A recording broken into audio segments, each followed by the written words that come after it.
Welcome to another edition of American Car Clacks Radio Podcast. Hey, I am your host, Kenny Schofield, and I am not alone. With me is Chris Couch. I do appreciate him so much, and as always, the man behind the microphone, behind the scenes, running all of this for us, Bryce Shonka. Appreciate you all being here with us today. Hey, today we got a good show. We're going to come in here. We're going to talk a little bit about Mecum coming in here in the summer. Hot show, but they still come down here. Nothing like what they do in Kissimmee, but it is still a great show. And I want to talk for a second about Matt Avery. He's got a new Mecum in the Morning show. So get to the auction early. You get to meet him and his new host, Brie. I think it is Brie Poland. And they're going to be talking about what goes on before the auction every day. It's just a great way to learn a little bit more about what happened. And so their Mecum in the Morning podcast is going to be coming live every day from Mecum from now on. So we're going to be talking about a cyber attack in the automotive industry. This happened to a company that does a lot that nobody even really knows about. So stay tuned for that one. We're also going to be talking about car markets. Where are they now? They were banging, and everything's been great in the industry, and they've just been flying off the shelves. Exorbitant prices, but they've been flying off the shelves. Well, are they still flying off the shelves? Is your value still there? What you paid for 6 months ago, a year ago, 2 years ago, are you anywhere near the resale value of what you're going to get back out of the car? I'm going to tell you. Chris is going to tell you. Bryce is going to help us with that. We're all in the car market this year. Your problem's resolved. Mine isn't. And Bryce is thinking about it before kids. So stay tuned. Let us find out what's going to be going on. We'll help you.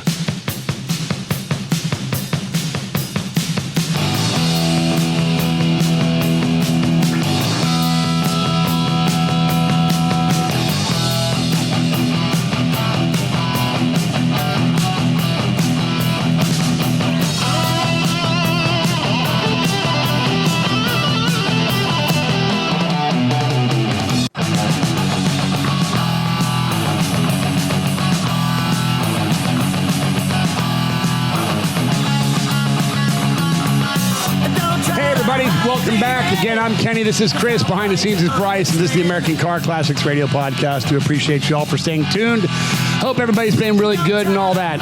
We're going to get right into this. We're going to be covering Mecum as they're coming back into Kissimmee at Heritage Park in July here. It's going to be a hot one, the July 10th through the 13th. They're looking at bringing 1,500 cars, so I cannot wait to get Chris out there. Chris, you're going to be a newbie at the auctions. Will be my first one. Yeah, you're not going to buy a bidder's pass. You're going to go as a spectator this time. That's it. Yeah, it's going to be awesome. And Bryce, I know that you've always enjoyed going out there with me and doing all this stuff. I won't be there Saturday, so I look forward to seeing what you and Chris are able to put together and all of that stuff. Chris, I do think that you're going to try to come out with me on Wednesday. That's the first day of the auction. I am going to give that a shot. Yeah. I am going to go out there and do that and represent us well, I hope, and look forward to seeing John and Matt and everything else. Speaking of Matt was on our show last, Matt Avery. We do appreciate him always for coming out and staying with us. Matt has a brand new show. I want to tell everybody about it. It's called Mecum in the Mornings, and this is going to be a podcast that Matt and his co-host Brie Poland are going to be putting on and sharing with the world every morning before the auction starts. And if you don't go out for the auction in the morning, you know, some of the greatest stuff isn't selling yet. Maybe it's road art and some other stuff, but the way that Mecum starts to show off Thunderstruck, AC/DC, the lights, salutes to our first responders and military, current and past. It's just incredible. So get out there and do that. But I want to get into our topic of conversation. We're going to be talking with Chris and Bryce about car sales, car values, what's happening, what's been happening. We have certainly seen a swing of stuff over the last 4 years, Chris.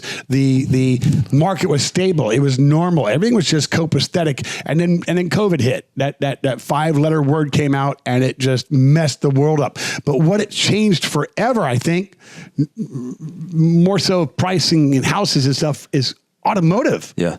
And that's, to me, that's something that people deal with daily. right? I mean, yeah, you live in your house and you move and things like that, but you go through cars. People used to go through cars every 5 or 6 years, and they're keeping them much longer now. Yeah. Second largest investment that a normal, regular family will ever make is their automobile. Yep. And even at Dolphin Auto, where we do restorations, collision, everything else, our main job is that we are a mom and pop auto repair shop. It comes the priority that daily driver has to be done. And now with people keeping cars longer, they're saying that cars are being kept on the road for 26 years. Yeah.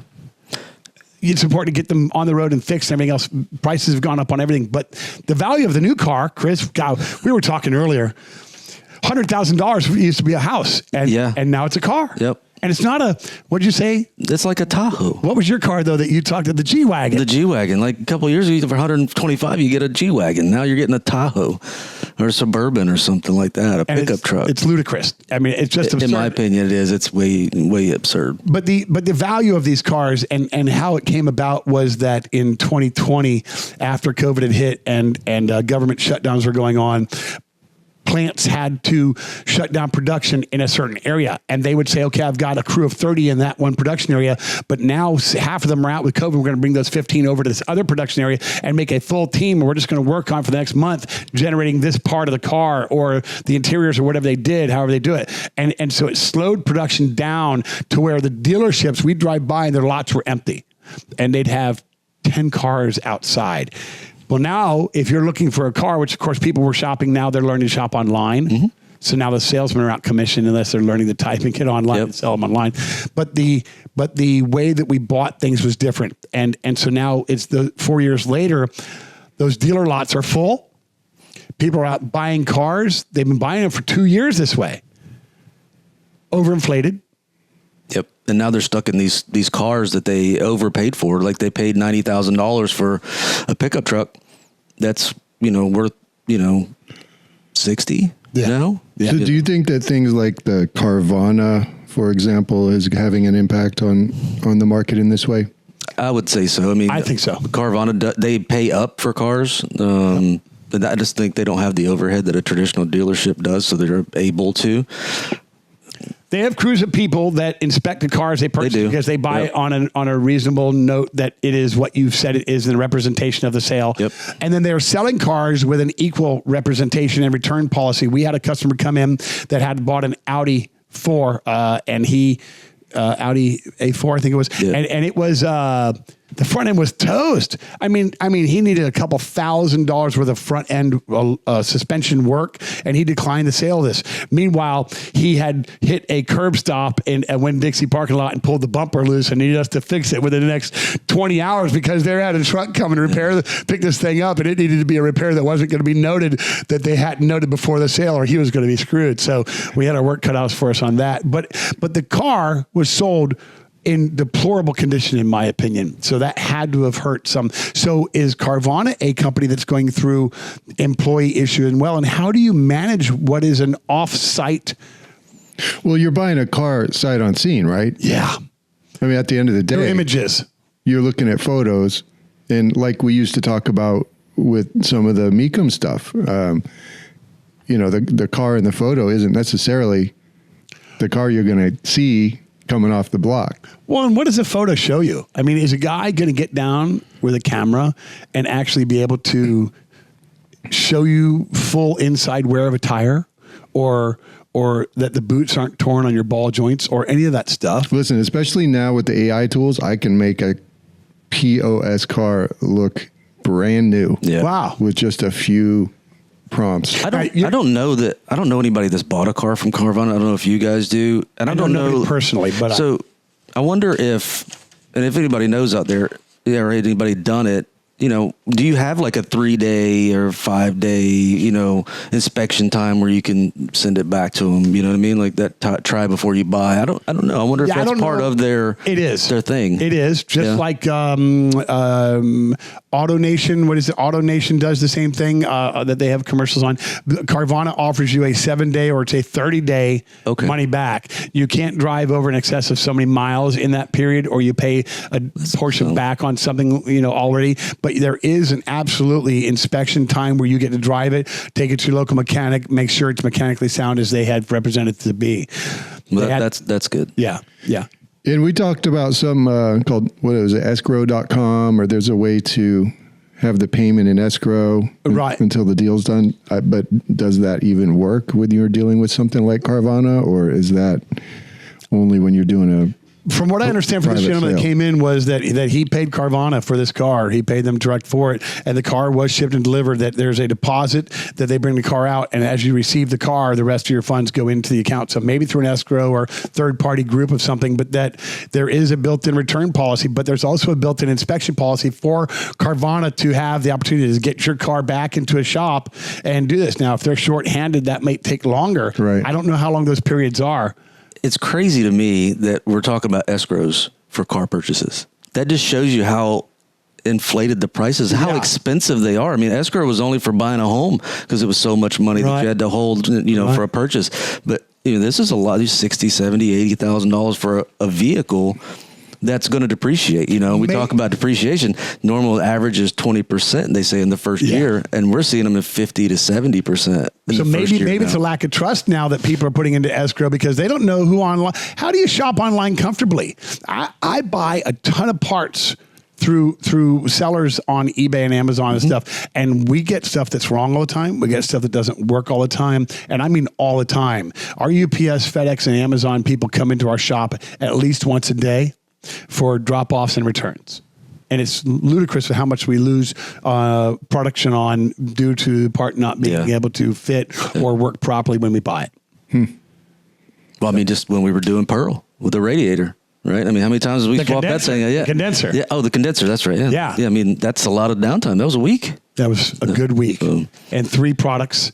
And it wasn't too. Now, in retrospect to that, Chris, that wasn't product failure. That was product change. And the tech notation was not available with the product. Yeah. And it took you digging into some forums to find out what and why was going on. Yep. So, it's with all of that. But the new car value, as where we saw the housing market just climb up. And I think, Bryce, here in Florida, we were waiting to see if it was a new California or if there was a bust to it and it was going to drop back down. We saw a decline of 6%, 8%, but that's it. And the market's holding its own. And I don't think it's going to drop much more than that. So we didn't see the new California, where a 2.1 is now a bungalow worth, million.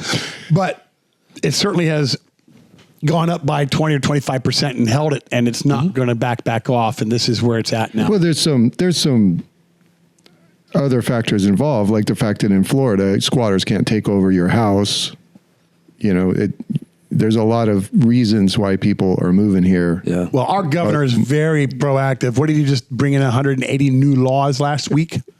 180. Yeah, and a lot of it are stuff that like parents want. The social media being out of control for children, addressing that, for example. But so I want to throw something at you that maybe we weren't planning on, but as we're discussing the new car market, it sounds like it's a good time to buy a new car if a lot of people are not. That's the old saying, right? Buy the dips. Yeah. But is the dip? Are we done with it? Are we at the bottom? I just now started communicating with the Toyota dealership that I'd like to lease a new Camry at the beginning of next year. I think this is the direction I'm going to go. Lease it through the company, you get to write it off and all of that. But I think that it is time to go ahead and look at new car sales because, Chris, as we have found out, from gas to hybrid to EVs, prices are dropping. Yep. Supply is way up. And it becomes more of a buyer's market, but that when the proof of the decline in value is easy for a buyer to bring in, he really is holding the cards. Yeah, he is. And I'm trying to think of, like, if I was a buyer, I saw, just kind of doing a little bit of research on this. There was a Suburban, very popular car, and a 2024, and I don't remember the exact prices, but I could get a 2023, the exact same trim level, the exact same color, and it was 40% cheaper than a brand new 2024. It's just a year older, and I think it had like 20,000 miles on it. I like buying a car with 20 grand on it. It's not a lemon. Well, there's that. That's proven enough. It's tried and true. Yep. Yeah. Now, if it's a year old and got 40 or 60,000 miles. Well, this is a salesman who had road miles, which I don't mind road miles either. Nope, that's not always a bad thing either. That doesn't make your wear and tear and start and stop and all the high problematic issues that go with You're saving 40%. 40%. That's a lot of and money. that's what a buyer's going to bring into the sales room is how do you justify that versus this? I'll take this all day long. Don't tell me interest rates on the used one, maybe a point different, depending on your credit score. Right. I mean, I'm going to take that 23. Well, you're a new car buyer. I mean, a used car buyer. You and Marcy just went and bought an Alfa Romeo. We did, a 2020 Alfa Romeo. Yeah. And, we got a great deal. It's a great little car. And we paid $21,000 for it. How do you not? And this I had no idea you paid so little for it. Yeah. It is and I've got a customer, Michael Newman, who's got one, and he has bought and sold cars over the time and what have you, and he's sticking with this car. He loves this car. Yeah. And Marcy, she's happy. Oh, she loves it. Yeah, loves that car. So you're going to plan on keeping this for how long? What do you? It's on her. She changes cars like I change socks. Oh, she does. Yeah. So how sadly. How long did she loan the last car for? 2 years. She had the last car. Okay. That's probably a purchase that shouldn't have been made. It was a 2-door, and we still have kids, and right. She thought it was okay. Kids, but she might keep it for a couple years. Yeah. Oh yeah. Can I throw a case study at you? Absolutely. I am now looking at. I think I've met my lady. There's probably going to be kids in the next couple of years or so, which I'm very excited about. But I think now's the time to buy my hot little sporty coupe. Oh. I've got before all that gets going. Yes. I mean, enjoy it. And then you're going to go to the minivan in 3 years. Right. Like I want to take that opportunity. I've got my 2015 Camry XSE. Yeah. 170K. Still runs great. Still a viable resellable car. Had a little bit of trouble with the front end, as you're aware. Yeah. But aside from that, a little bit of wear on the seats, but I had zero problems with this thing. I bought it at 80,000 miles. A lot of highway miles. What I'm trying to figure out is there a point at which it really drops off in terms of the trade-in value? I've only got about a little less than 6,000 left on the loan, which according to Blue Book value it's right about equivalent with what I could get for it, but I think that the value of a car that has over 150,000 miles, I think 150 is really the moniker that brings the value, starts bringing it back down.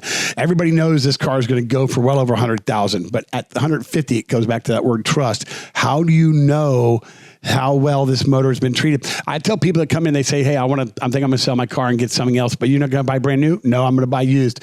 Why would you get rid of what you already know is wrong with your car or has in your car and buy somebody else's maybe problem car? You've got to make sure you can bring that to me and have me go through it, but I can't see the inside of your transmission. If they've already flushed it and it runs good, then I have to assume that, hey, this has been taken care of, but I don't know. I don't know for sure. So you get into that question, speculation, and you want to get rid of what you already know was the right car and stuff. Now, if you're going to do that, then and I think 170,000 miles, I still know that car's got 30 to 130,000 miles worth of life left. Right. Some of them get driven for more and longer than that, but not many. And those are the ones that the people have garage kept or taken care of or had maintenance records that are thicker than a Bible book and stuff. So you're going to get for that car, in my idea, I'm going to tell you that I think that it's a $4,500 to $5,000 car. Right. I don't think you're getting more than $5,000 out of that car with wear on the seat. Even the little things take away from it. Right. Right. So then back to the question is, if I was going to trade that in, do I do it now or do I drive it longer? No, you do it now. Yeah. I mean, they always say that the highest value is today. And that's, that's kind of the old saying. In Florida, car dealers look for the beginning of the year. It's cooler, snowbirds are down, and people are getting their income tax checks. Income tax checks are well spent. Summer is here. It's hot. Getting people to go shopping right now is hard. So this is the best time to go and do a deal, you're saying? Yeah. What did you say about fireworks? What did you say, Bryce? Before the show started, you said. Yeah. So in general, I heard this thing that I certainly agreed with, which is last week, 4th of July. Everyone's used to, the whole week, people are popping off fireworks in the neighborhood, not just the big municipal show, but your neighbors and everyone I've talked to everywhere in the Republic is saying there's been almost no fireworks in the neighborhood. And that's an indicator of economic health. It's just a little button, a little light on the dashboard, but it shows. Yeah, I agree with that because I know that Tiana complained a little bit with Dooley barking the day before, but when we went out Thursday night, we got home from the fireworks. It was 10 o'clock and we didn't hear any the rest of the night in our neighborhood.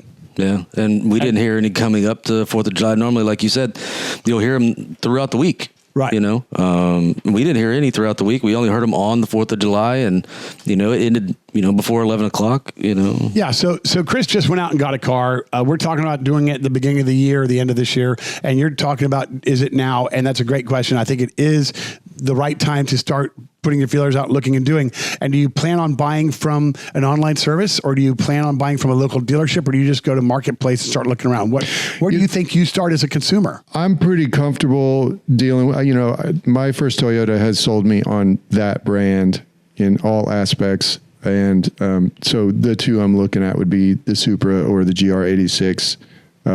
They're both coupes. They're both going to hold their resale value. And so I look at it almost as a investment of sorts in a way that's not something that's going to devalue. A lot of the GR86s from just a couple of years ago, because they're in such high demand, they're selling for pretty close to the brand new ones. Right. So that would be. So if they're selling close to the brand new ones, do you just bite the bullet and get a brand new? That's probably what I would do. You could get better interest rates and incentives. On the loan itself. Yeah. And I've got cash I can throw down. So if I was going to go buy a new sports car, new sport coupe, something, whatever, I'd go Subaru.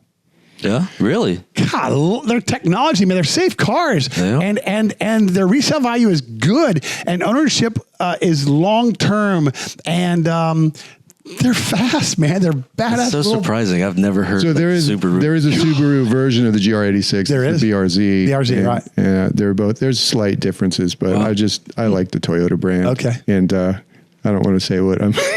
What I'm thinking in terms of typical Subaru drivers. Okay, no, I can almost speculate where you would be going with that. What would the audience? What would you guys, if you were out there? If you were out there to going to buy a little sport coupe, what would you get? Leave it in the comments, so we don't get kicked off of YouTube. Yeah. I would, if I was going to stick with Toyota, I would do the Supra personally. The Supras are. I mean, they're both sentimental. Nice. They're both nice. The Subaru is basically a BMW. The Supra is basically a BMW. Pretty much now. The GR86. It's just it's snappy. It's quick. What's the resale like on a GR86? They're the same thing. They're strong. Yeah, they're in the second gen of the. Where do we talk about? You want to talk about resale? Yeah, let's talk about resale. Let's shift gears real quick and keep the segment where we need to keep it. But we talk a lot about the gas powered car, and I'm a guy too that I see all of it. Even the Cybertruck comes in not for repair, but to gloat and show it off, which is absurd because when he pulled in, it was worth so much. When he pulled back out, Chris, it was not worth what it was. Yeah, they're cratering. The values in the Cybertrucks are cratering right now. And not just, but this is a coveted vehicle to get. It is. I mean, buy one. You can't. No. Well, you can order them. I don't know how long it'll take for you to get one, but I know they were paying, $150,000, $160,000 for these trucks. When I see one, like it's a head turner. Oh, for sure. But I don't know that it's the same kind of head turner as your Ferrari 288, 296. I've heard two comments, and one is that it looks like something DeLorean threw together in his garage to make a pickup truck out of. Yep. And the other one is what the hell was that? Yep. And those are the two comments I'm getting out of people. And I told Marcy this, and I know it goes against normal logic. If I had a lot of money, I would buy one, and I would just keep it. Because I really think that that is this generation's DeLorean. Yeah. And I think my grandkids, when they're my age and they have this Cybertruck and they're like, oh, look at this old technology they thought was really cool 40 years ago. Yeah, for that reason alone, I would just have one as and that's why you'd have to have a lot of money just to put something on the shelf. That's $100,000. Batteries, if you don't use them, they go bad. They do. Yeah. 100%, Okay. So you put a car away for 20 years, and all of a sudden you have to buy a $40,000 battery for a limited production car. Where are you going to find one? Yeah. I mean, now you've got a car that doesn't work. That's the thing, man. And I would love to get a TRD Camry, and I don't know that they're all going to be hybrid, but the new generation Camrys, I love the way they look. I don't like having to get a hybrid. I love hybrid. Out of all three, I would be willing to buy a hybrid. They make sense. The batteries are affordable. How much is a hybrid battery? Twice of what a commercial battery is for a car. $300 for a hybrid battery. Yes, sir. So it's nowhere near like the 20K. What about plug-in hybrids? Wow. Yeah, I don't know. I haven't done one yet. Because we had a plug-in hybrid a decade ago. I loved that thing. It was a Ford Fusion. Okay. Absolutely loved it. Yeah, I don't know. I haven't had one yet. But all right, the Honda hybrids that I've changed batteries out on, they're very, very affordable, and they make a ton of sense. And the motors don't have a lot of power. No. You're not going to get out there and race somebody or anything, but it's a daily commuter from A to B. Yep. It's a grocery getter, and it's to go to school and to work, and it makes sense. Yeah. And they're holding their own as far as value, because people are understanding that gas has come back down, but it isn't going back down to where we want it, $1.85 a gallon. It's never going to get there again. Yeah. It makes sense. But here's I saw this on the internet 2 weeks ago. This is a 2023 Model S Plaid Tesla. Yeah. So their top of the line Model S sold new for $131,000, right? It is sold a year later for $63,900. That is a 51% depreciation. After 1 year. After 1 year. That's worse than a drug habit. Well, like he spoke about earlier, was the Tahoe. I can buy a 1-year-old with 20,000 miles on it for 40% less than what you're trying to sell me the 2024 for. That doesn't make sense. No. I'm going to buy the 23 all day long. And here again, you already get to know it's not a lemon. It just... The prices went, and I know why they went there, and I understand inflation and everything else with it that's happened and everything else. We hope that the inflation levels that have had us hit hard in our pockets through grocery stores and everything else that's gone on come back down. We know that housing is kind of stabilized and where it is. The automotive market is a fluctuable market. It is something that happens. Mecum notices it in their classic car sales. They don't sell as many for as high. Even though Mecum did hit a record level this year with a car sale. They did. We'll talk more about that in a little bit. Quiz question. Yeah, let's go there unless we're going to cover that in the next segment. We're going to cover that in the next segment. Okay. Yeah, we're going to cut out of here. I've spent the time on that. I think that was a good little bit, right? All right, so this is the American Car Classics Radio program. We're going to take a quick break. I think Chris has to pee. I got to get a drink. Be right back.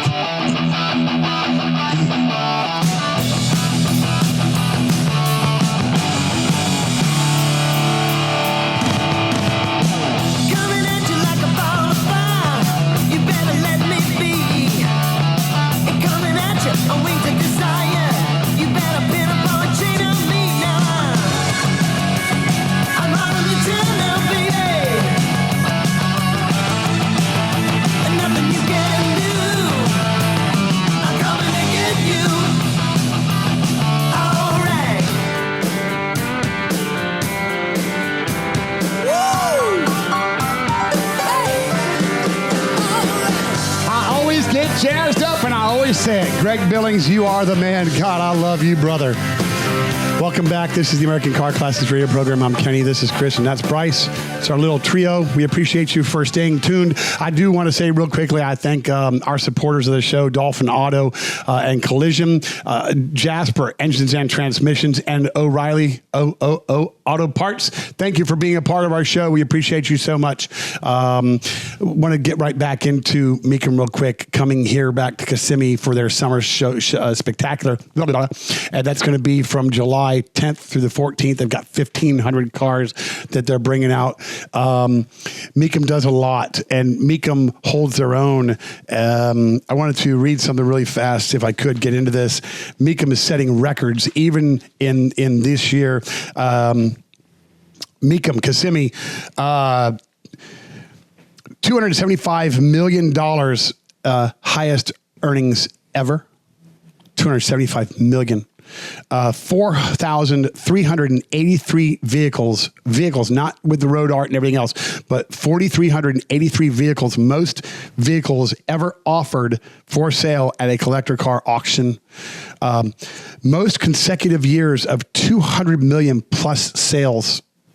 They hold the record for that.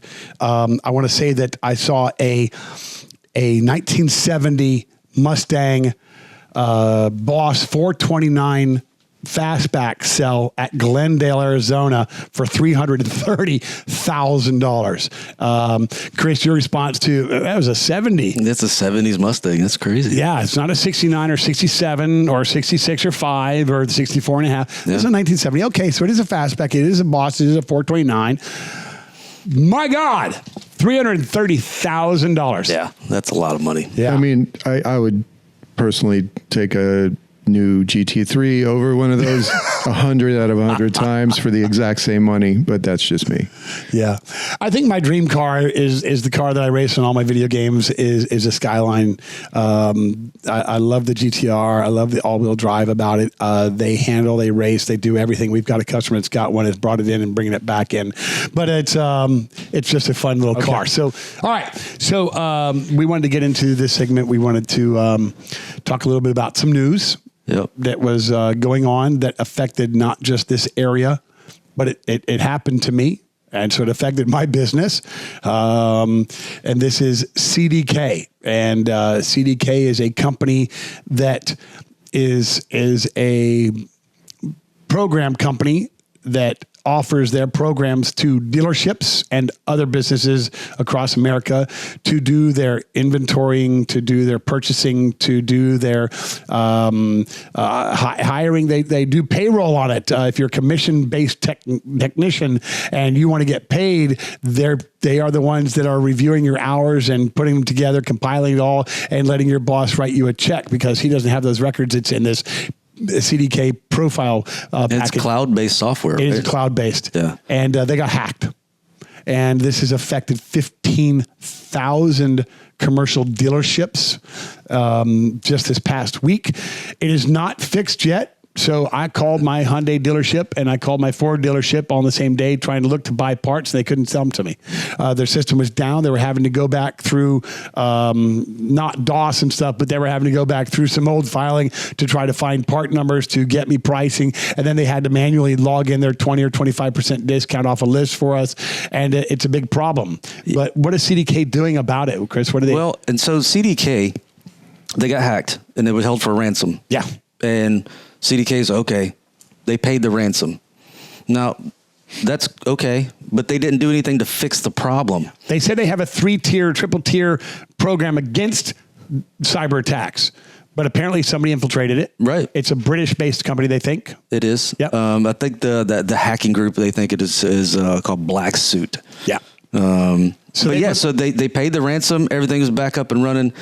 And then CDK didn't do anything else to prevent future, hacking for ransom, and they got hacked again. Yeah, and now they want $250 million. Yep. And they're in discussions with them, but they're not paying it. And they're still working to restore the systems as of right now.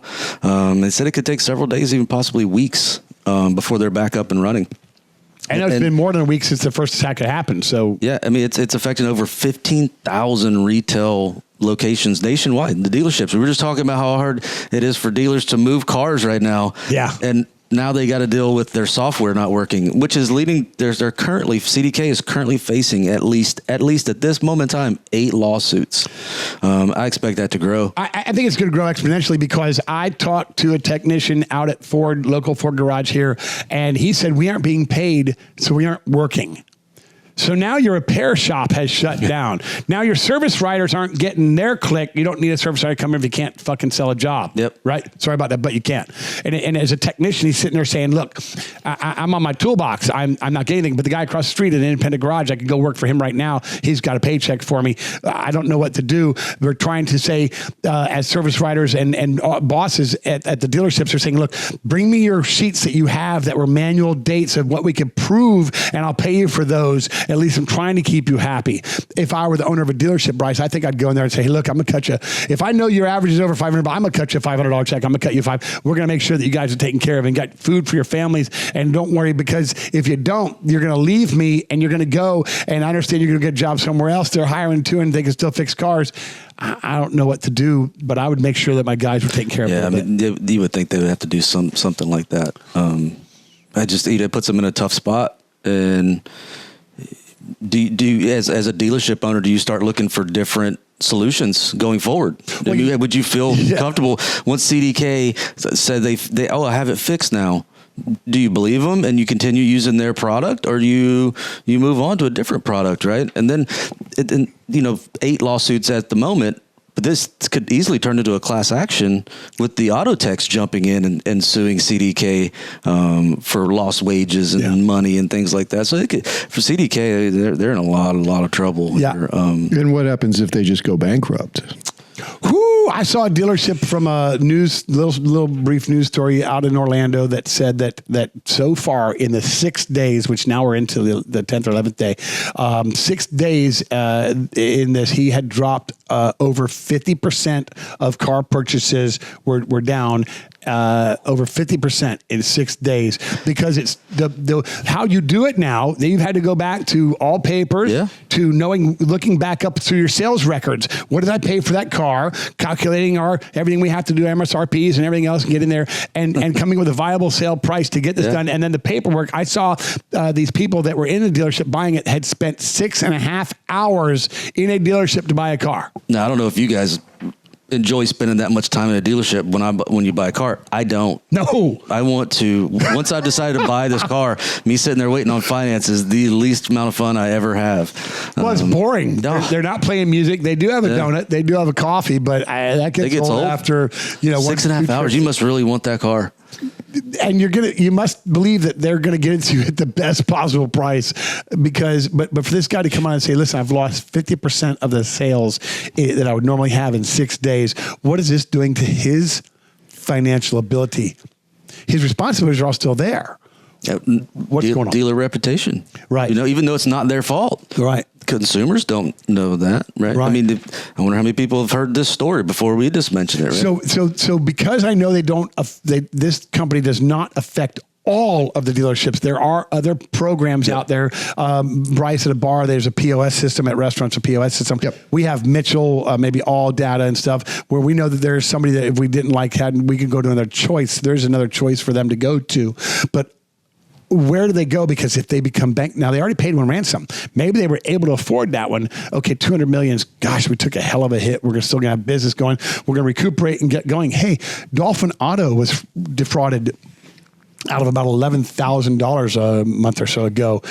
We took a bath, man, and it hurt. But we survived it and came back, and we didn't lose any customers due to it. We just lost a lot of steam, and now we have a better wherewithal about what to do and how to prevent it. And certainly they are trying to fix everything, whatever.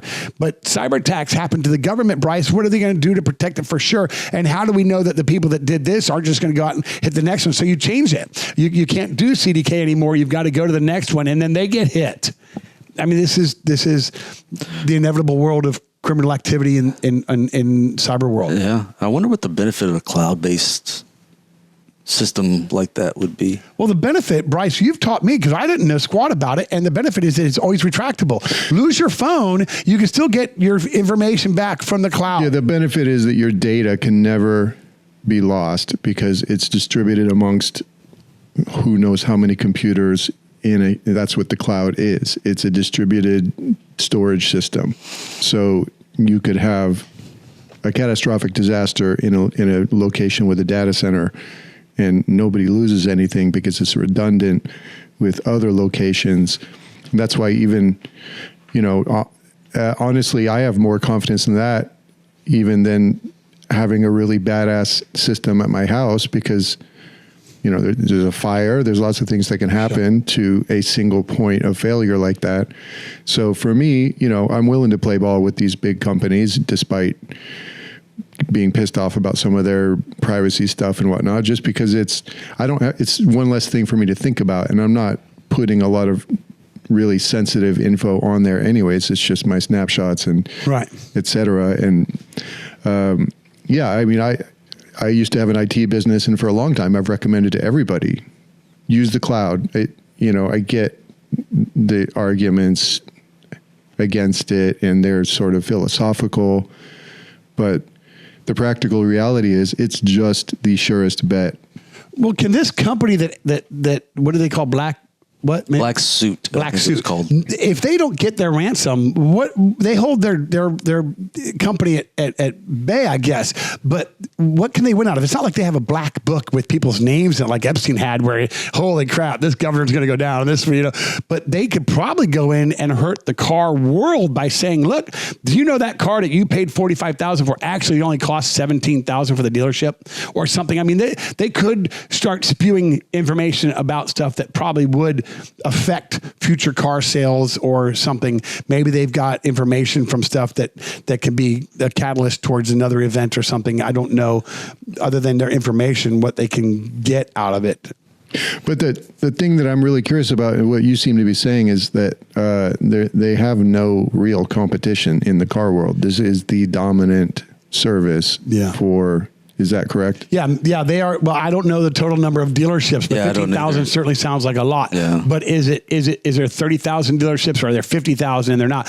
I believe, from what I understood, that somebody had told me in the automotive world that this was 80% of the dealerships are being affected of the by market this. share. Yeah. Okay. Wow. So that's total dominance then, and there really is no alternative then. Otherwise, it would not be. Well, that little 20% company is now going to step up, and they're going to say, hey, we weren't hacked. Come join our team. This is the difference between Mitchell and AllData. Mitchell is backed with Snap-on, which gives them a lot of credits, because Snap-on is in every shop, whether it's a hand tool or an instructional thing or your scanner or what. We're already into that. So everybody knows that. So you join teams with that. And now you've got this, my scanner works with my computer, works to the person's car, their house, whatever. So that's big. AllData goes in and does. They're a much smaller company, but they still are out there to do that. If you have a problem with this, paying this, doing it, they're there. And they're offering pretty much the same information, a little bit slower. Maybe they don't hook up to QuickBooks or something, but they are there. So there's a choice for people. Smaller business can afford a smaller program like AllData and do it still. Yeah, I wonder how many smaller independently owned dealerships, I'm sure they're really taking a bath. Right, because we've got here, whatever his name is, they've got he owns 5 or 6 different dealerships, so he's probably got Melbourne all locked up, and that's where he's going with it. But there are guys that just have that one dealership, and what does it do to him? Yeah. Paducah, Kentucky. I don't know if they're selling tons and tons like an Orlando type of dealership or something, but makes you think a lot about it. But yeah, crazy news to have and come and out of nowhere. No precursor as to what or why they were picked by this company. How long do you think this company sat back and built all this and did? And they didn't have any software that was saying somebody's trying to click into our. They're not. You don't ever know unless you've got top-notch intrusion measures in place. Well, if you're a company that can pay a $200 million ransom and still exist, wouldn't you have the top tier? I mean, this is the company they could have hired for preventative to stop this from happening probably would have been much less than that.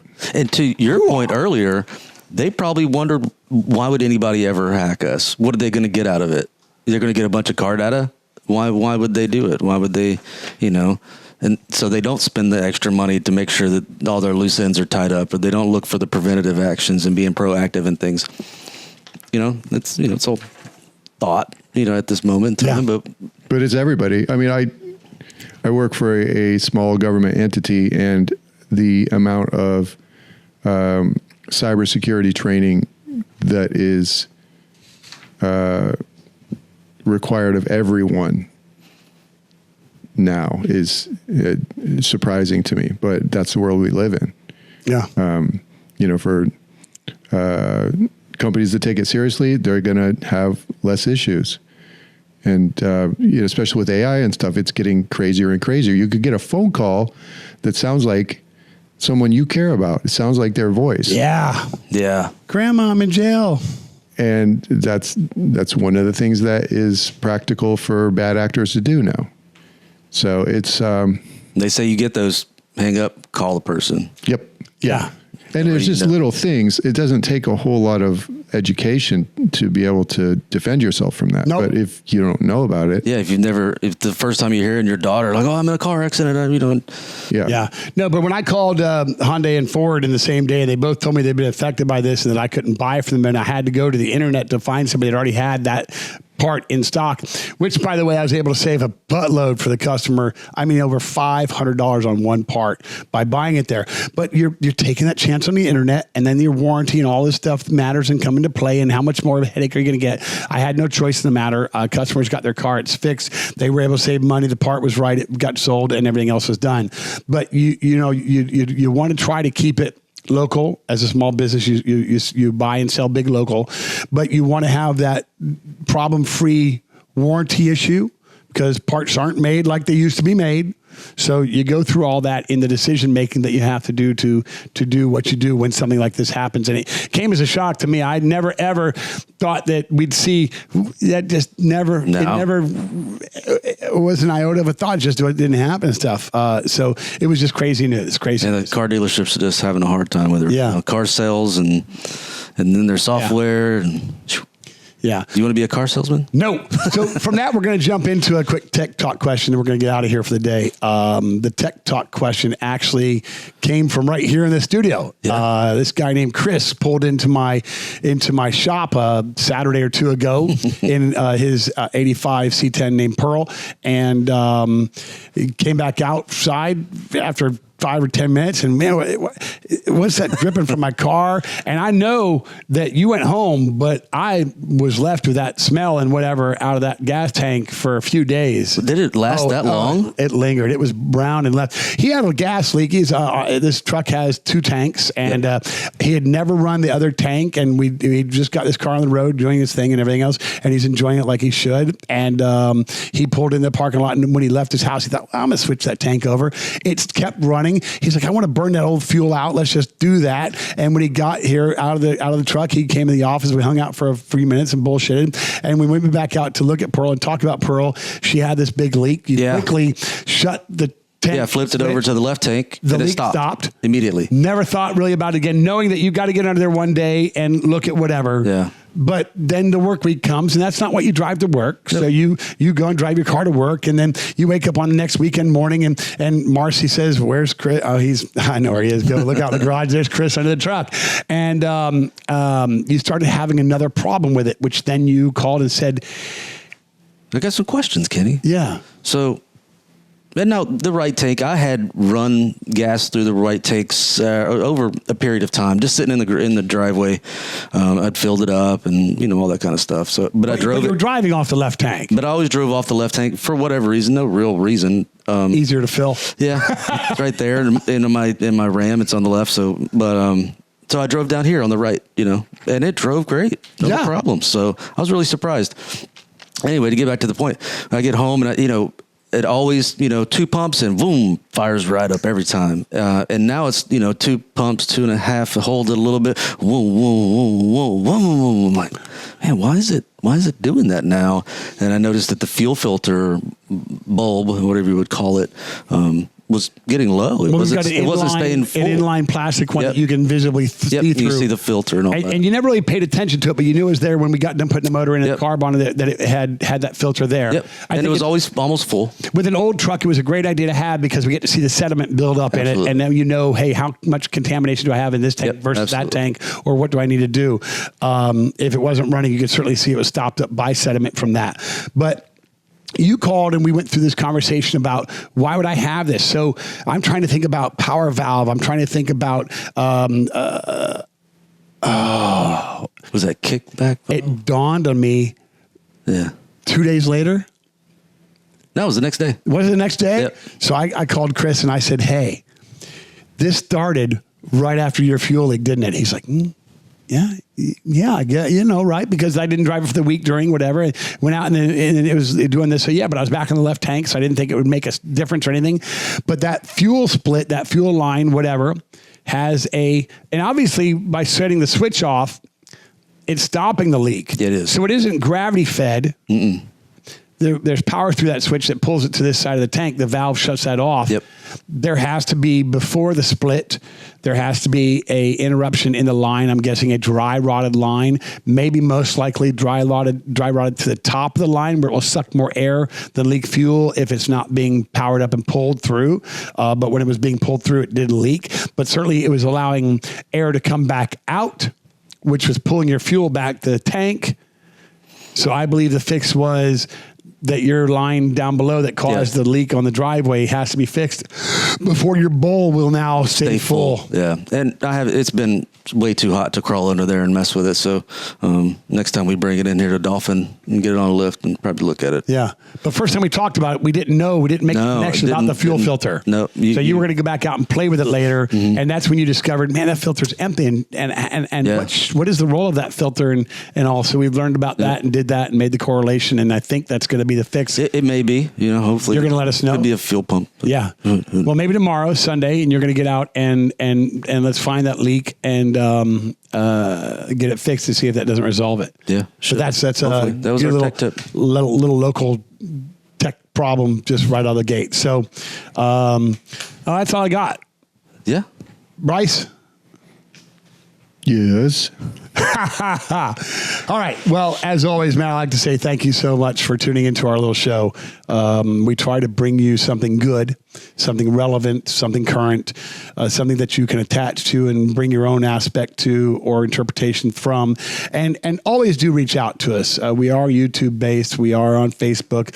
We are Instagram and other stuff. We do try to get out and do more videos. We're going to try and pick up more on that with the help of Chris and everything else. I do appreciate Chris being here and participating in this and stepping up the plate for us. Brings a little bit more interest and dialogue to it as all that. So go out in the world, be safe, have fun. Let us know. Algorithms mean a lot to us. Like, post, share. Take care. All right.